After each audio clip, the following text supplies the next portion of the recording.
ভবিষ্যতের চ্যালেঞ্জ মোকাবেলায় মেধা পাচার রোধ, শিক্ষা কারিকুলামের নবায়ন এবং গবেষণা ও উদ্ভাবন জরুরি বলে মনে করছেন প্রধানমন্ত্রী তারেক রহমান।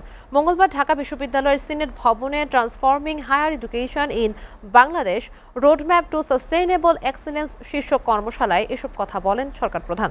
বিশ্ব র্যাঙ্কিংয়ে বাংলাদেশের বিশ্ববিদ্যালয়গুলোর অবস্থান নিয়ে হতাশা প্রকাশ করেছেন প্রধানমন্ত্রী তারেক রহমান। তাসরিক সঞ্চয়ের প্রতিবেদন।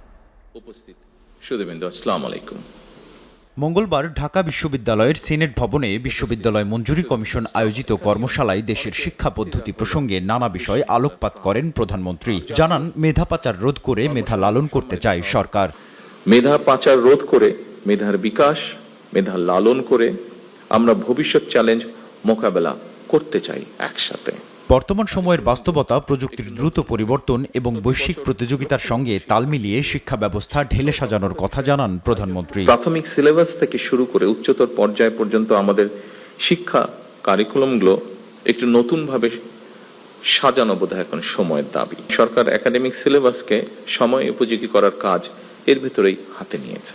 দেশের বিশ্ববিদ্যালয়গুলোর অবস্থান এখনও প্রত্যাশিত উচ্চতায় পৌঁছাতে পারেনি মন্তব্য করে বিশ্ববিদ্যালয়গুলোকে গবেষণা ও উদ্ভাবনের দিকে মনোযোগী হওয়ার আহ্বান জানান সরকার প্রধান। বিখ্যাত বিশ্ববিদ্যালয়ের র্যাঙ্কিংয়ে আমাদের বিশ্ববিদ্যালয়ের অবস্থান এখনো মনে হয় প্রত্যাশিত উচ্চতায় পৌঁছাতে পারেনি। শুধু পুঁথিগত শিক্ষায় নয়, বিশ্ববিদ্যালয় গবেষণা এবং উদ্ভাবনের দিকে মনোযোগ না দিলে মনে হয় প্রতিযোগিতামূলক বিশ্বে আমাদের টিকে থাকা কিছুটা হলো কষ্টসাধ্য হয়ে পড়বে।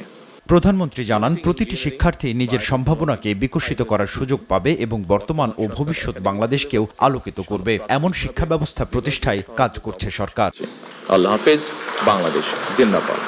তাসরিক সঞ্চয়, SATV, ঢাকা।